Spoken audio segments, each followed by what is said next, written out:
I should have worn it. I was thinking about that when she started talking. I was like, that would have been a perfect sweatshirt. So perfect. Yes, I'll have to wear it sometime and you can see it.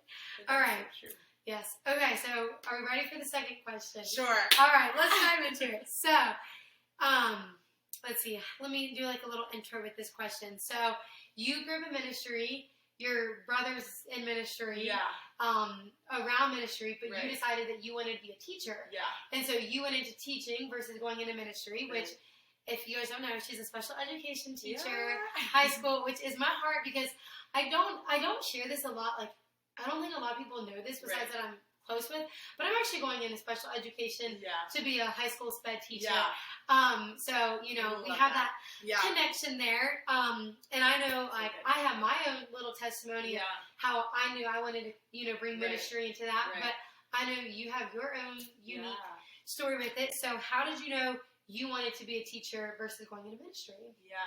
I will say I am one of the, I don't even know if it's fortunate because I think there's also beauty in like not knowing what you want to be when you grow up and journeying that with the Lord. But I knew I wanted to be a teacher since I was 5. Like since I started kindergarten, I was like, this is what I want to be. We've like dug out old pictures where I'm like drawing me as a teacher with like my 6 kids, my own kids and stuff. So I'm still waiting on that prophetic part.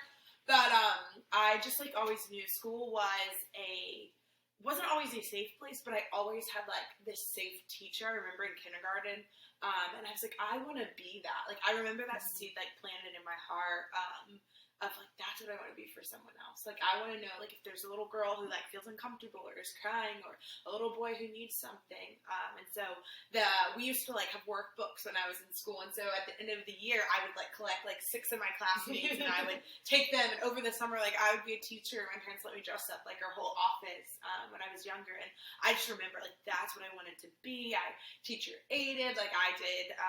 Early childhood education like programs when I was in high school. I babysat. I helped with kids ministry and church, and I just was like always just like seeking. Like I just loved teaching. And fun fact, that's one of my spiritual giftings, which I was like, oh, that makes sense. But I didn't find that out until later in life.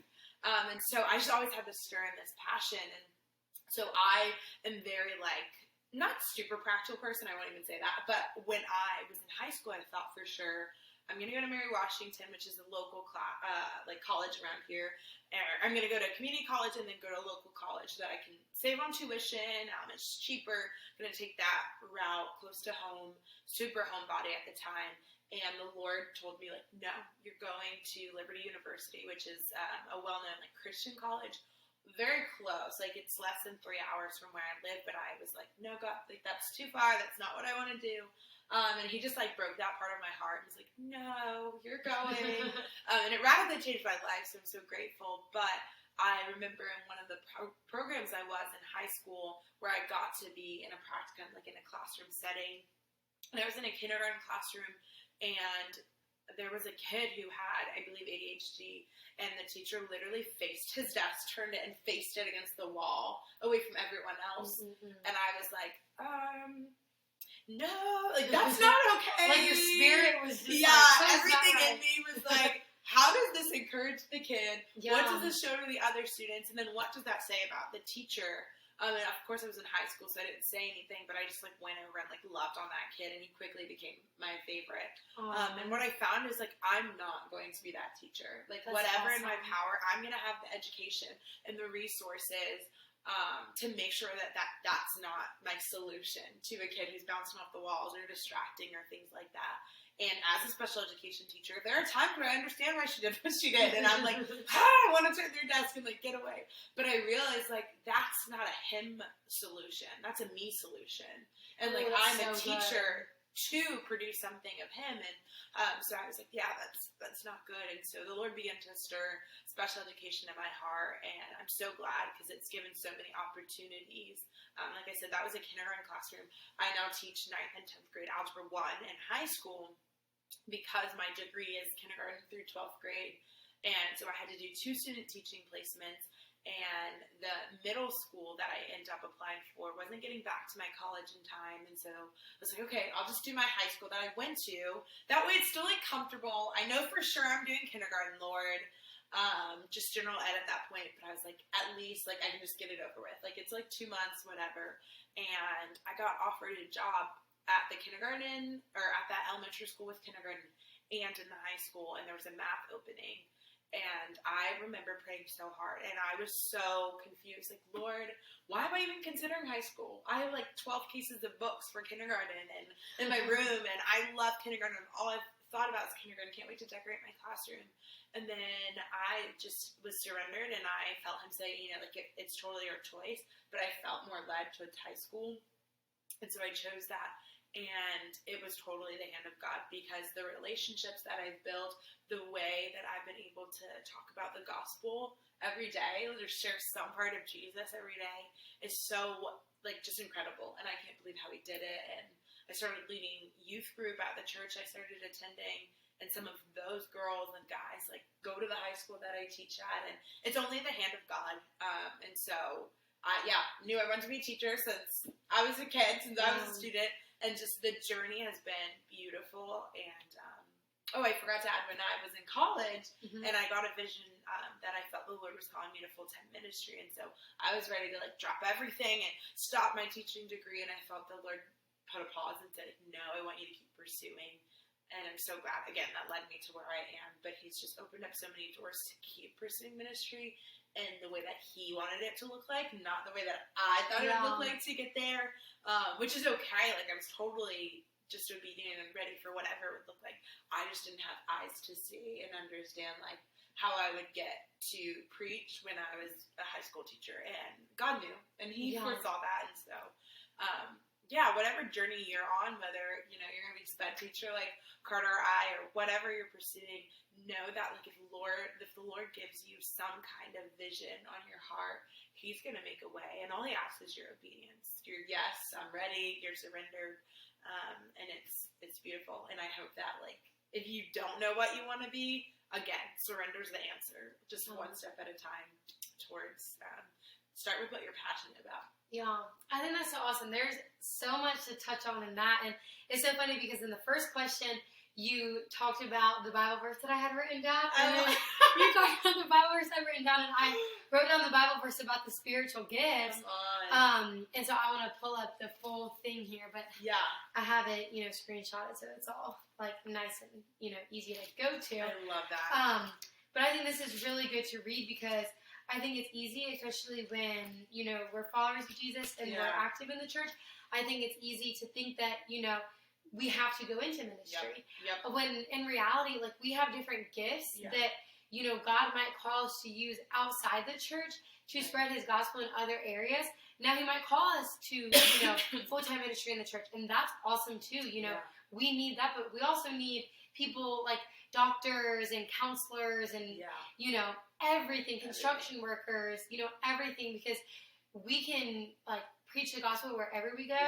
Absolutely. Right. Because, and I'll ask you, that's, like, kind of my second question, but, you know, preaching the gospel, you don't have to have a ministry degree to do it. Right. You can, you know, just have a Jesus degree, and that means you just know Jesus. I love that. A Jesus degree. You know, we have a degree from the Bible. Yep. But anyway, so it says in Romans 12, I'm actually going to read 6 through 8, which says, in his grace, God has given us different gifts for doing certain things well. So if God has given you the ability to prophesy, speak out with as much faith as God has given you. If your gift is serving others, serve them well. If you are a teacher, teach well. If your gift is to encourage others, be encouraging. If it is giving, give generously. If God has given you leadership ability, take their responsibility seriously. And if you have a gift for showing kindness to others, do it gladly. And so I love how you touched on that, like, you know, it's one of your spiritual gifts and something you always wanted to do, and God's working through it to, you know, touch lives and get to share the gospel. And so whatever your gift is, or, you know, learn what your gifts are. And I think a lot of the time it starts with what you're passionate with. Because I don't think God's going to give us a gift that we don't enjoy. Exactly. Delighting in. If you're in a place that you, like, absolutely hate, maybe, like, sit back and reflect. But, you know, use what sets your soul on fire, you know, what makes you passionate. Figure out what your gifts are and use them to honor God.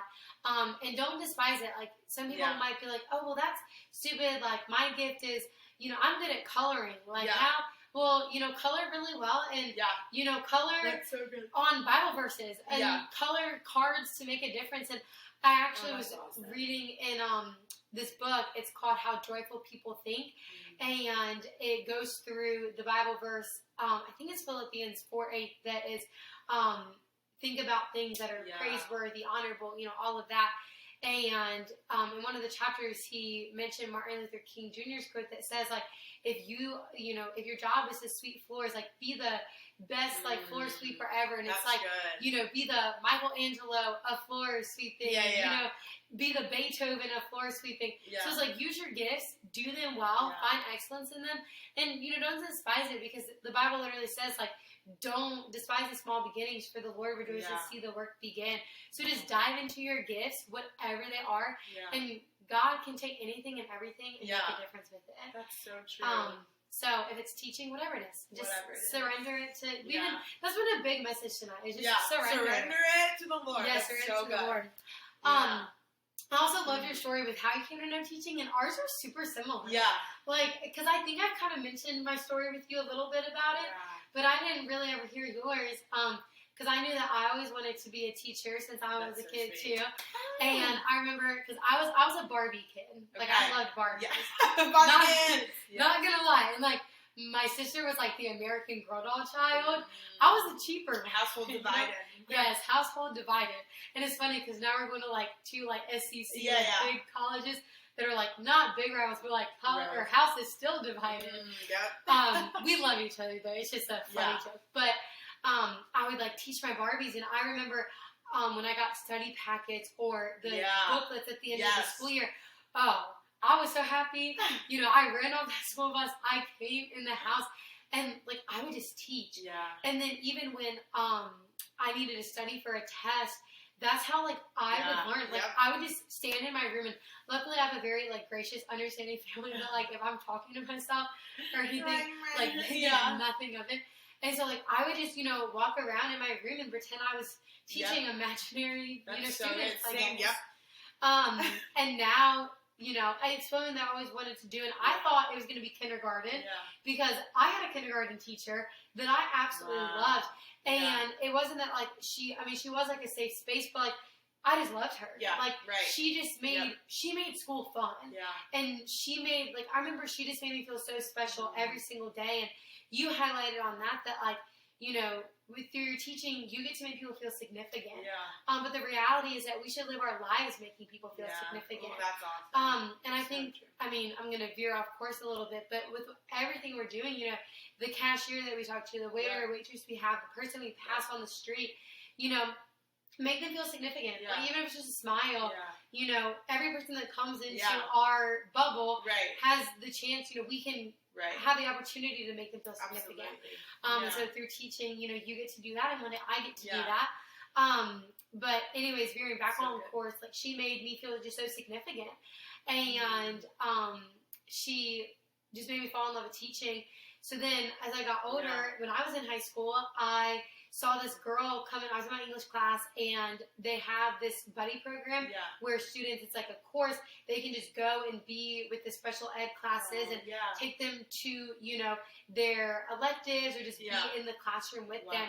And this girl, she was just so kind and so sweet. And I, have been a follower of Jesus since 8th grade, so I was a follower of Jesus at the time.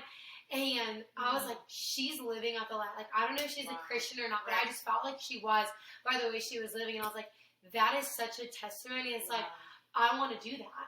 And then I saw some of the kids because she brought a couple of them with her, and I personally know some of them now.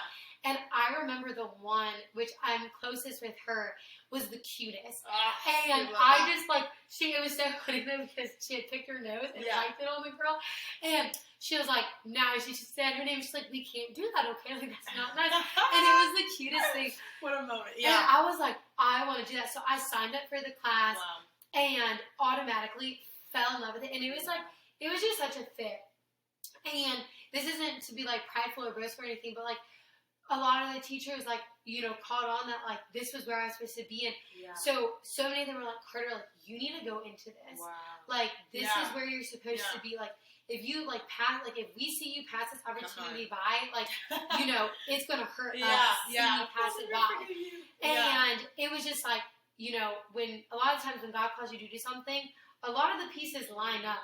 And it was lining up. Yeah. And so ever since then, like, that's what I wanted to do. And then I actually got to be a para for the summer program this past summer, and that just, like, reconfirmed. Like, I just love it. Yeah. So, like, I'm so excited to have, like, a career in cool. that. But I'm starting, like, I want to do high school, but if God calls me to a different grade, then I'm open to that. I'm hoping He keeps me in high school. I love my high school. They're so fun. Yes. Yeah. But I think it's so interesting that our stories are the same. So, and I think another great way to know, like, what you're supposed to do is look back on what set your soul on fire when you were a child. Before the world tainted you and, you know, voices spoke into you and said, oh, do this, do that. I know Sadie Robertson. Do you know Sadie Robertson? Yeah. Famous? Yeah. I love all of her, everything. She actually, her podcast is, like, my favorite, and that kind of was an inspiration to start a podcast. But there's this video of her when she was a child up on their coffee table. Like, she was 5. Wow. And she had a microphone, and she was speaking and preaching, and she told her family, she said, and, like, in the video, she said, even if I'm famous, like, I'll still love God. Oh, come on. And she literally, like, they lived in, like, Timbuktu, Louisiana. Like, fame was something that probably wasn't so far beyond that. But, like, and so she was preaching at 5 years old and said that at 5. That's so and cool. it's like, now that's exactly what she's doing. So it's like, look back on, you know, what you love to do as a kid. If you're not sure what to do in life, but like Raven said, like, if you, you know, don't know what you're supposed to do in life, like, give it to God, because He has great plans for you, and He loves to dance with you in the gray while you figure it out. Oh, that's so good. So good. All right, so then, to connect with that, which we kind of already mentioned, is how do you bring ministry into what you do, and how can you, like, share with people that, like, ministry isn't just in the church, it goes beyond the 4 walls of the church.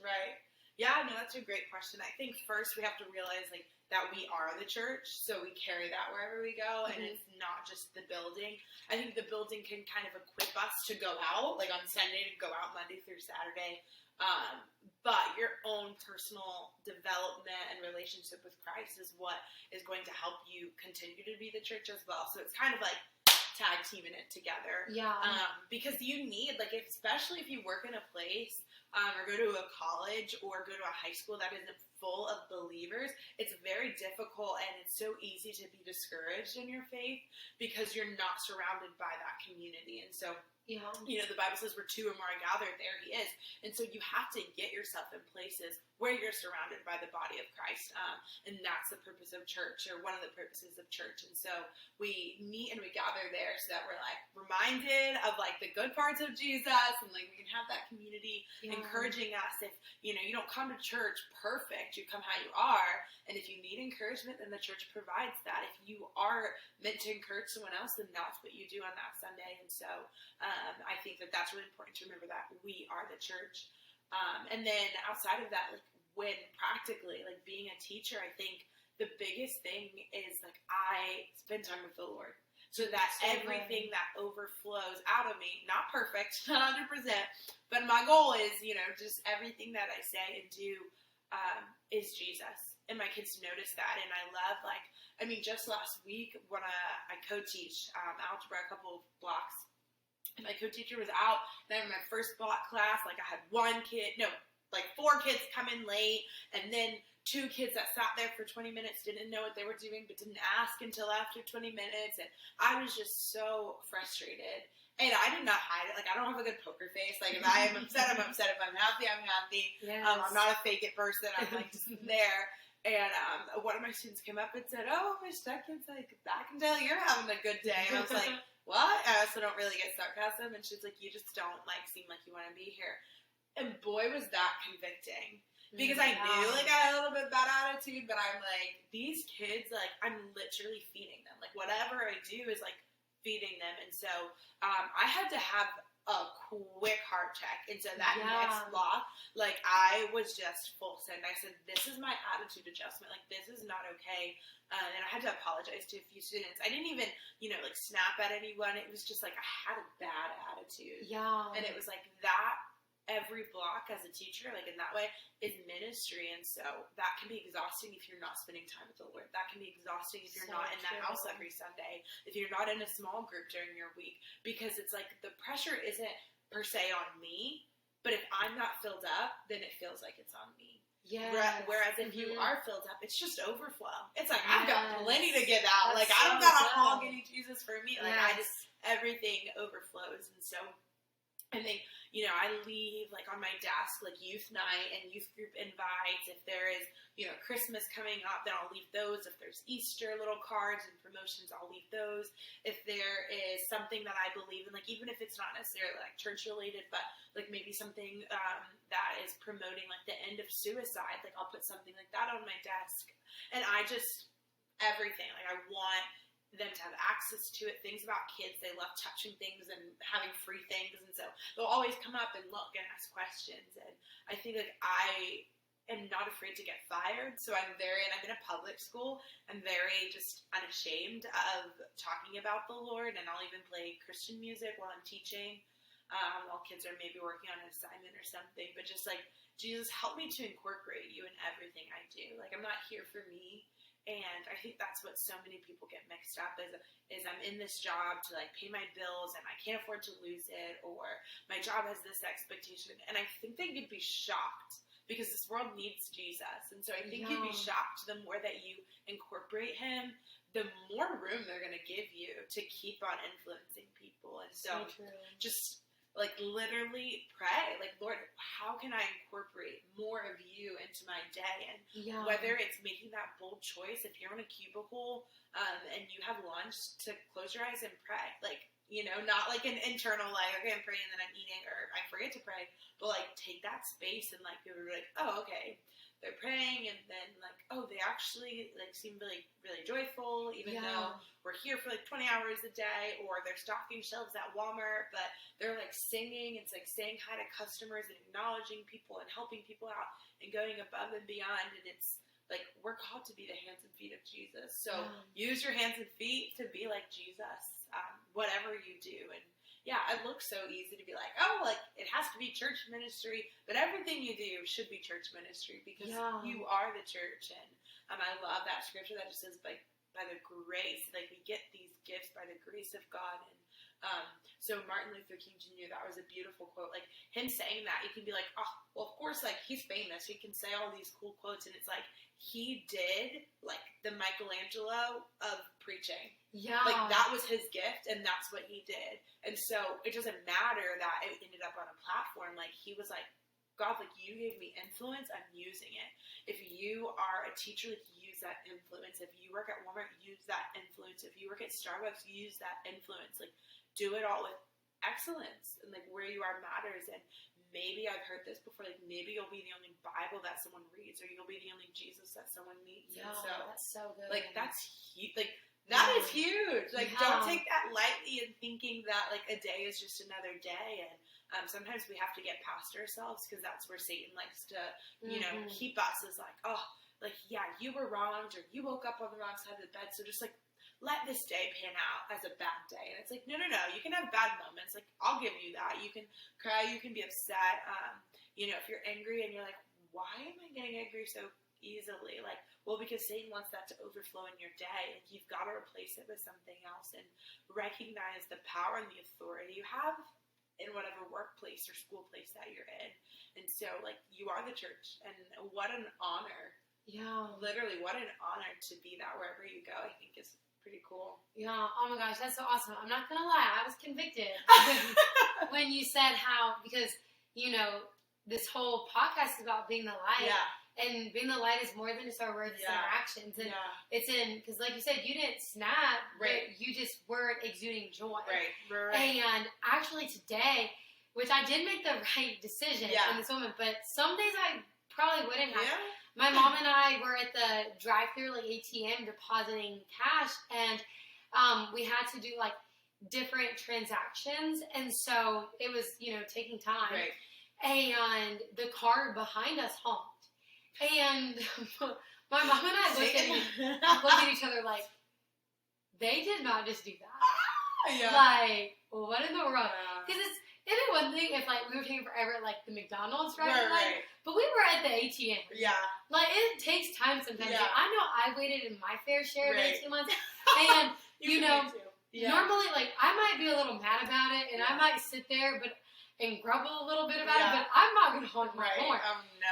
Oh, I was so tempted to honk back and use not so nice finger. Wow. But God really, like, convicted me in that moment. It was like, Carter, if you do this, like, you, not that you have a humongous platform, but you do have a platform where people look Absolutely. at you. That's so and good. they see you. And what if someone drove by and knows that you have a podcast about faith and use your Instagram for faith and know that you're walking faith and they see you doing that? Like, what does that tell about me? Right. And it's just like, wow, like, it's not even what we do, but it's also what we don't do. Yeah, that's so It's like, when everyone else is casting stones, we're not. When That's everyone else so is good. honking the horn, we're not. When everyone else is using that mean finger that we want to use too, we're not. We're That's not. So and good. so it's really important to realize what we're called to do and what we're not called to do. And sharing that joy, you know, being that light. And I love how you said stocking the Walmart shelves, because I know, like, I've gone to my fair share of grocery stores where there've been really rude people, but I also, the two main places that I go to around here, there's a couple, like, I'm already, like, visually imagining it, that are just so happy. And they'll even say, like, God bless, and stuff like that. And it's like, they're saying that, but they're also living it out. Exactly. And it's also funny because in this little devotion that I've been doing with my Bible studies, it's called A Little Goes a Long Way. And it's 52 days to a life of significance or something like that. And that's where I kind of connected that point in significance. Wow. But I also am able to connect the point about love and, you know, being the light in what we're doing and in our actions. Because in it, the lady said, you know, when we say we can say we love someone, and we can say, oh, I love all people, like, you know, I'm a loving Christian, you know, like, I do this, I don't do that, but then, like, well, what do our actions actually show? And so she, you know, really said that actions do speak louder than words. And so when we're followers of Christ, you know, yes, it's important to talk the talk, but it's even more important to walk the talk. And especially, I love that song, like the walk it like I talk it. You know that one? I don't. Oh my gosh. Yes, okay. So, well, it's not, do not listen to it. It's an inappropriate song. Oh, okay. But I know because of field hockey, and it used to be on our playlist, like the good part of it. But I literally will listen to the beginning and then turn off the back because I love the message. Like, walk it like I talk it. You know, I don't just want to talk this talk, I want to walk the talk. That's so and I think that's so important. And I also love how you said, when I asked you, you know, how do you bring ministry into what you do? Your first answer wasn't like, you know, cliche, like, oh, well, I just love them like Christ. Your first answer was, I get fueled up. Like, your first response was, I meet in the church and I meet with Jesus. And I love that so much because we can't do ministry alone. We need people and we need Jesus. And I think that's so great. And I know for me, there are so many times, you know, this past semester at small group, I would come to, like, and I spend time with Jesus all week. And I would come that Wednesday, and, like, my eyes were opened up to so many things that I didn't even realize, like, it's so powerful. I needed to know. And I just, like, and it also made me, like, I wanted to keep coming back from work. And it's like, okay, God, like, I've been missing you in my day-to-day, even when I spend time with you. I need to see you in ways that I only can through community. That's so good. So I think that's, like, such a great reminder to you guys, like, join godly community. Absolutely. If you're in college, you know, and even if you can't go, like, if you don't have your car yet, so you can't go to a local church, find a Christian club to join. That's so good. You know, nowadays with social media, like, I'm sure there's an Instagram page that you can find and reach out to. I'm pretty sure a lot of colleges have FCA, or if you can drive to a local church, join a small group. You know, if a friend has been inviting you, this is your sign to take the invitation and go. Join community, because I know for me, like, especially in this past season of my life where I was walking through a breakup, I was very broken, I had a lot of pain. You know, being a part of a small group healed me in ways that I couldn't even explain. And just being in that community and opening up and being in a safe space to be able to say, like, hey, I'm struggling. Like, this is actually what's going on. This is not my Sunday best. Like, this is my Monday worst. And it's like, here it is, guys. Like, I'm going to cry too. So that's what I do when I'm upset. And I just remember, like, I remember the first, because I'd opened up in small group to Amber about the breakup, and she's like, Carter, eventually your next step needs to be opening up, you know, with all these women. And I remember I did it, and, like, just everyone's face was compassion. Yeah. And I just felt so loved and understood in that moment. And then the wisdom I got afterwards was awesome. So I was met with compassion, and then I was met with wisdom. Yeah. And so join a godly small group, you know, and get around people that are going to pour into you, and then spend time with Jesus. Yeah. That is so awesome. So and I remember you said this before, and a lot of you and your brother are like wisdom points. Like, and my mom so many times, because I always, you know, talk to her about all the things I'm learning, and she has like thanked you guys like so many times, and she's always like, I'm so thankful for Aaron and Raven, because you guys both have given me so much wisdom in life. But like you said that when it comes to spending time with Jesus, he just wants 5 minutes or 1 minute, like whatever, like, because another thing is once you start giving a little bit, he'll open up the door for more. Whatever you have for Jesus, you know, give him like what you can, and he's gonna like meet you in that. So in the morning, if it's 5 minutes, if it's your drive to work, if it's getting ready, you know, whatever it is, if it's a quick little break in the break room, spend that time with Jesus, because you can't do it without him. You know, we're nothing without him. We would not be sitting here speaking if it weren't for Jesus. Yes, who knows what we'd be doing. And then I love how you said you put the little cards on your desk for the different things, and that's something so practical that anybody can do. Absolutely, right. So wherever, you know, you work, if you work at Walmart, if you work at an ice cream shop, if you have a desk job, if you know, you literally have an online job. I remember when we were doing online school, I would send in the group chat when we were like leaving classes, I would say, thank you, like, have a good day and God bless, and stuff like that. And that's you so know, powerful. Literally, I mean, the word, the name, that was a whole stutter fest. The word and the name of God and Jesus is so powerful that literally someone can just look at that, and Jesus can work through that to lead them to him. So, you know, do what you can with where you are, whatever job it is, and, you know, use it as a way and a platform to show people who Jesus is. And don't despise it, because he can work through a little card, and that card could invite somebody to church, and that moment at church could change them for the rest of their lives. Literally. Super awesome. I had another Bible verse written down. I want to pull it up. I don't remember which one it was, but I'll pull it up and see. Oh, it said, Jesus said to him, you shall love the Lord your God with all your heart, with all your soul, and with all your mind. This is the first and greatest commandment. And then it goes on to say that the second is just as greater, you know, love your neighbor as yourself. And so that's a reminder to us that that's how we live out, that's love in action, is loving God and is loving his people. And that's how we put ministry into practice in our life. Oh, that's awesome. All right, do you have anything to add with that? I think so. Okay, well then we'll dive into the last question, and that is, so you